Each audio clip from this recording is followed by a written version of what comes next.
As Donald Trump's popularity plummets, he becomes more and more unhinged. Over the weekend, he did an interview with Meet the Press, and he is completely unraveling. Listen to this first clip. Secretary of State says everyone who's here, citizens and non-citizens, deserve due process. Do you agree, Mr. President? I don't know. I'm not a lawyer. I don't know. Don't you need to uphold the Constitution of the United States as president? I don't know. I have to respond by saying again, I have brilliant lawyers that work for me, and they are going to obviously follow what the Supreme Court said. Okay, as you know, we chipmunk his voice, so it's a little bit easier to digest. But hearing a president of the United States say he doesn't know if he should uphold the Constitution is a 911, the house is on fire, alarm bell. But the Republicans in Congress will not do anything. So we have to rely on the courts to try to uphold the rule of law. And then who's going to enforce that? Pam Bondi's federal marshals. I mean, we are in an absolute crisis here. All right, next up, we have Trump cherry picking what parts of Biden's presidency he wants and what parts he doesn't. And let's just remind everybody that Trump is obsessed with Joe Biden. Become the Trump economy. It partially is right now, and I really mean this. I think the good parts are the Trump economy, and the bad parts are the Biden economy, because he's done a terrible job. He did a terrible job on everything. Maybe we should ask the first graders if this makes sense. You know, do you want to take credit for only the good stuff or only the bad stuff? This is such juvenile logic. This man is becoming more and more unhinged. What happened last week is the stock market tanked, and then it rallied a little bit on the jobs report. But because Trump is so impulsive and he's surrounded by sycophants, one day it's like, oh, this is Joe Biden's fault. The next day it's like, oh, it's a Trump bump.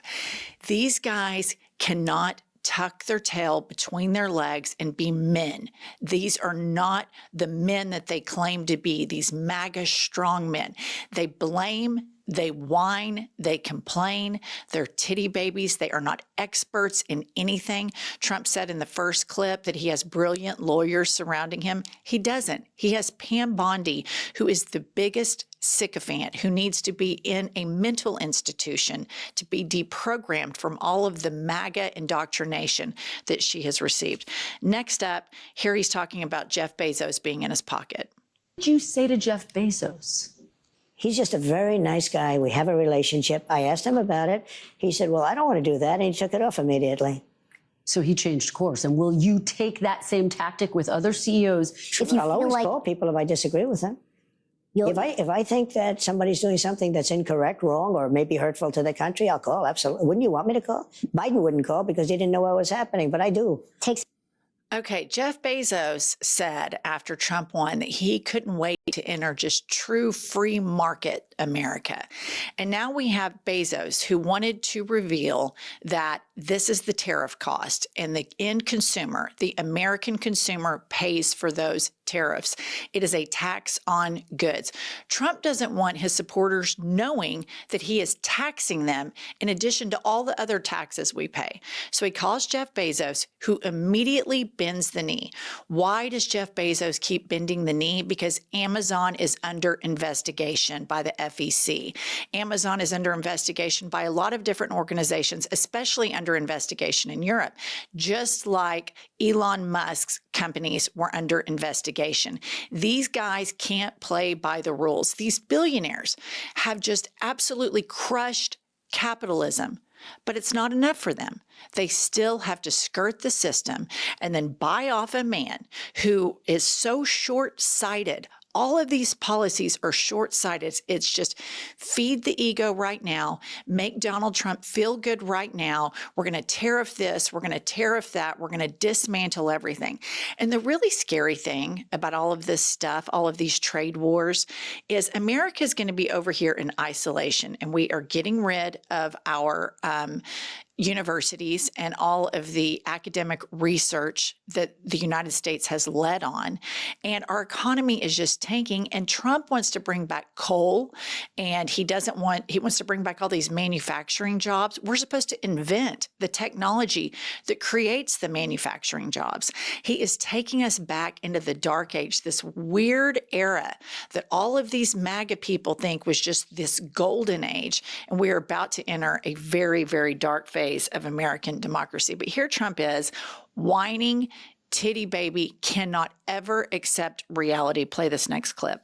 4 years were phenomenal, as you know, the stock market. In fact, even though we had to go through the COVID thing, that horrible situation with COVID, we did numbers. And when I gave it over, when I handed it over, the election was rigged, and because of that, we have a lot of problems, by the way. But when I handed it over, what happened? The market was higher than it was just previous to COVID coming in. Yeah. Nobody could believe it. The stock market I'm talking about.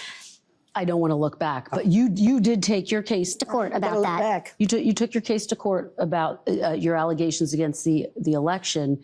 Let me ask you. There's no question about it. The election was rigged. The facts are in, and it's still being litigated. Let's go. You did take your case to court more than 60 times and didn't win those cases. I won a lot of court cases. Just to button that up, though, sir. Just to button that up. What are you talking about? How the election worried are you? Are we talking about the election Let's talk about here and now. Let's talk about the here and election now. of 2020? Let's not talk about. Let's talk about here and now.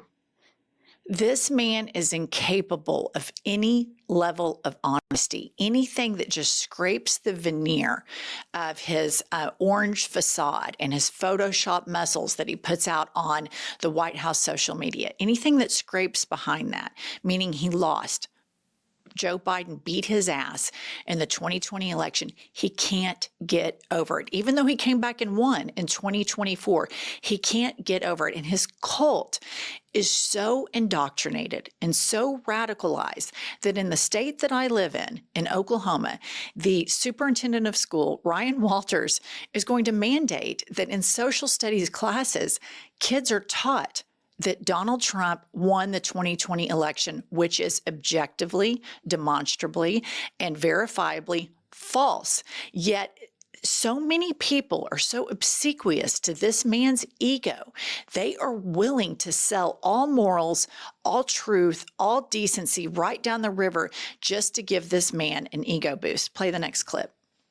Worried are you? Are we talking about the election Let's of talk about 2020? here and now. Let's talk about the here and election now. of 2020? Let's not talk about. Let's talk about here and now. Are you worried about a recession? No. Okay. No. I think we're going to have the greatest economic. I mean, are you worried it could happen? Do you think it could happen? Anything can happen, but I think we're going to have the greatest economy in the history of our country. I think. He's not worried about a recession. You know why? Because he has all of this grifting, all of the meme coins, all of the riffraff and knickknacks, and he's selling these citizenships to the United States. His family's doing, billion-dollar deals in the Middle East. Elon Musk, he closed down all the investigations against him. Musk is going to be fine. Jeff Bezos, he's probably closing down all of the investigations into Amazon. They're going to be fine.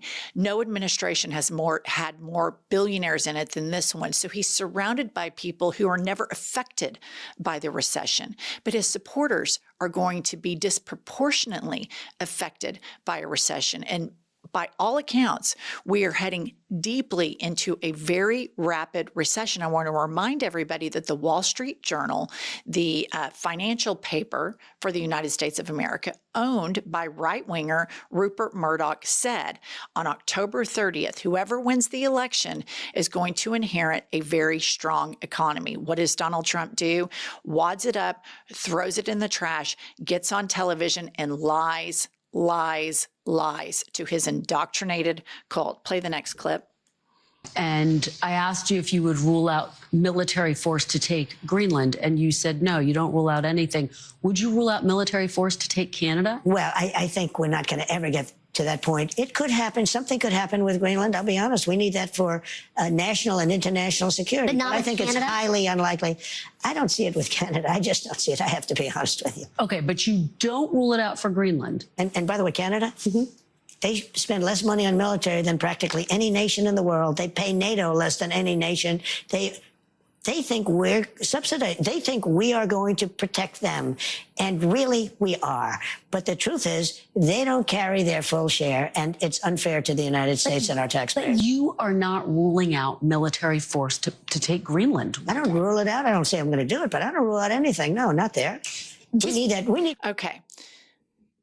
He wants Greenland because it has these rare earth minerals. And who wants the rare earth minerals? The tech industry, Silicon Valley, Elon Musk. And so they're willing to go and invade an ally, Greenland.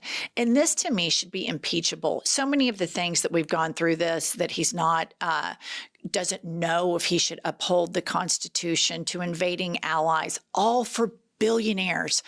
All of this is for billionaires, but these billionaires are even short-sighted, because if he's going after these law firms like he has, law firms uphold the rule of law.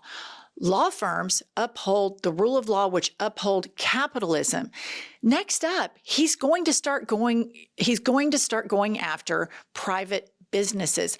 None of these people are going to be safe. As much as Bezos and these other billionaires are already bending the knee, what makes them think that Trump isn't going to go after them and their businesses? Let's play the next clip. This week got a lot of attention. You were at your cabinet meeting. You said, quote, I'm going to quote what you said, maybe the children will have $2 instead of $30. Yeah. And maybe the $2 will cost a couple of bucks more than they would normally. Are you saying that your tariffs will cause some prices to go up? No, I think the tariffs are going to be great for us because it's going to make us rich. But you said some dolls are going to cost more. Isn't that an acknowledgement that some prices will go up? I don't think a beautiful baby girl that's 11 years old needs to have $30. I think they can have $3 or $4 because what we were doing with China was just unbelievable. We had a trade deficit of hundreds of billions of dollars with China. When you say they... All right. This is insane. I mean, this is absolutely insane that a beautiful baby girl, 11 years old, doesn't need $30. What is he talking about? What planet does this man live on? Also, I'm old enough to remember what it was like living during the Cold War. And I remember specifically learning about communist Russia limiting and rationing what its citizens could get. Everybody got the same kind of doll. Everybody had the same kind of pencils. This man is the most un-American, undemocratic president we have ever seen. These are all authoritarian plays by a man that is really not even that intelligent. He constantly talks about other people having a low IQ, but I think at the heart of it, he has a low IQ. At some point, he probably took an IQ test, and it wasn't what he thought it was going to be. Therefore, he's constantly projecting about all these low IQ people. Why does he want to dismantle higher education? Because he doesn't do well with educated people. This is an authoritarian play, and they want to have a dumb electorate. All right, play the last clip.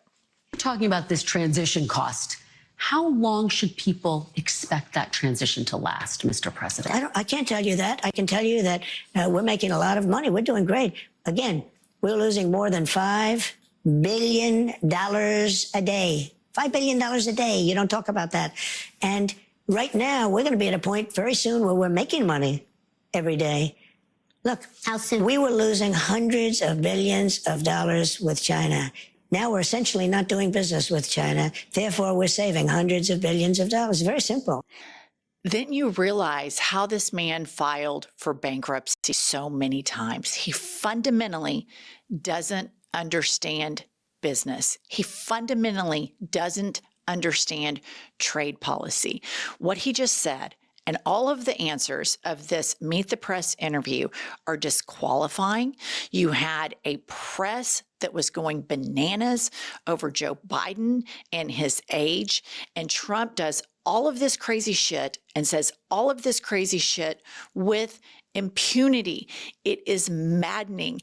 The fact every single journalist should have him in such a position that he storms off the set. The pushback needs to be more. The fact checking needs to be more, because our entire country is on the line and is descending into fascism, all for this man, this insecure man that wears orange makeup every single day and claims to be so manly and so masculine. All right, please subscribe to our channel. We're trying to get to 1 million subs, and we'll see you all later.